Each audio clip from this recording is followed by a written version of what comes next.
And welcome back. Joining me is Mark Hallaby, and he is an editor, publisher, writer, all-around good guy. And 5 years ago, he came up with a magazine idea for kids, for parents, called SOS Kids. SOS Children's Safety Magazine.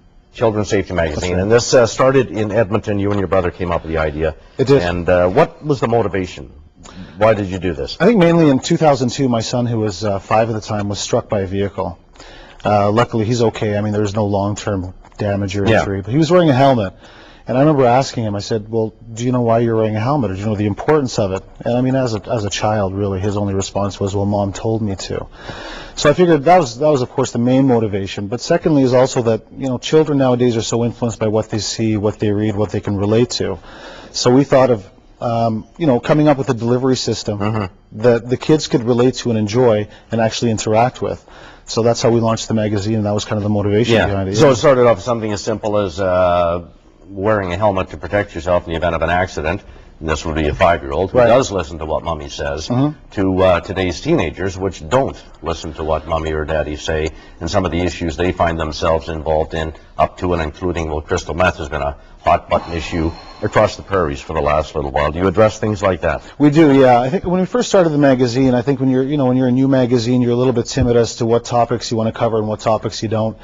And we started, with the more, I guess, overlooked minor issues, the dressing for the weather, the, eating properly, the how to cross the street safely. And then we decided, let's go into the more, I guess you could call them controversial issues. And now we cover everything from crystal meth to peer pressure to teen suicide to date rape. So we really don't stay away from any of it. Right. Right now you're publishing about 350,000 is your circulation? You have a readership of 350,000, yeah. Yeah. I think we'd like to bring up on the screen here a look at the cover of the magazine so people can get a sense of what it looks like and what the cartoons look like. And that's obviously, that's violence, that's death, that's one of those drive-by shootings. Yeah, absolutely. And again, it's all about the kids relating to it. The information's out there. I think any child can go on the internet and find out information about crystal meth or teen suicide or date rape or peer pressure. But again, it's how can the kids relate to it? Society nowadays, kids are really influenced by things like video games, music, TV, etc. So we want to kind of approach it that way. We wanted to find something hip, something cool, something trendy, but also something the kids can learn a lesson from. And in the end of each magazine, we do about a 20-page comic where one of our characters is actually going through, an issue, whether it be drugs or alcohol or an internet predator, and how they came out of it okay. And hopefully the kids, like I said, can enjoy the animation, and learn something from it. You're the brainchild behind the storylines. I wouldn't say I'm the brainchild. I write the comics. We have an illustrator named Mike Roshik who's great. He puts the thoughts onto paper and brings them to life. My brother Ted, of course, is a huge part of the company, along with many, many others who are making it work. But started in a basement, 4 years ago, and it's grown. It's almost across Canada now, so we're doing okay, and we're glad the kids are getting it. And you've distributed the magazine to the RCMP, to doctors' offices, to schools. If somebody is interested in having a look at or ordering some of these, and they are free. Absolutely, that's the amazing thing. They're free. How do they go about doing that? We have a website. They can actually log on to our website, which is www.soskids.ca. They'll find all our contact information on the website. And again, the magazine is available free of charge, thanks to corporate sponsors within each individual community. The kids aren't paying for it, and hopefully we can save a handful. Yeah, and why are you doing this? I mean, are you doing this to make money, or are you doing this to get the word out? Is it a combination of the two? Obviously, we are for-profit. We're not a non-profit organization. We're not afraid to say that. We could have done a magazine which was, a sports magazine, which didn't help. We did combine the two.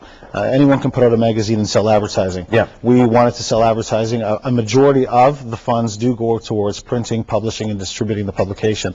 Why are we doing it? The letters we get from the RCMP are requesting it from Swift Current to all the way to Manitoba.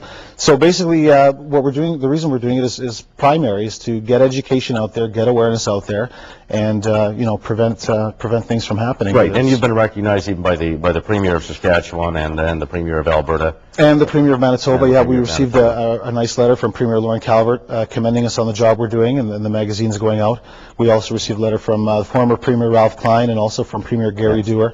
So I think we go beyond just a magazine that's selling advertising. We know we're making a difference, or else the people that are looking at us wouldn't. As you pointed out, you don't have a specific age group in mind. Right. It is sort of growing up, and then the issues change, and it is aimed at parents as well. Even though there's a portion of it that's a cartoon, it helps parents deal with some of the things they might not even be aware of that are going on out there.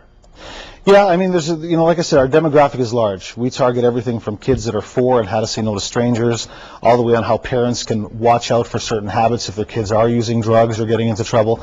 So that's what we wanted to do, is we wanted to put everything under one cover so we can accommodate all the age groups.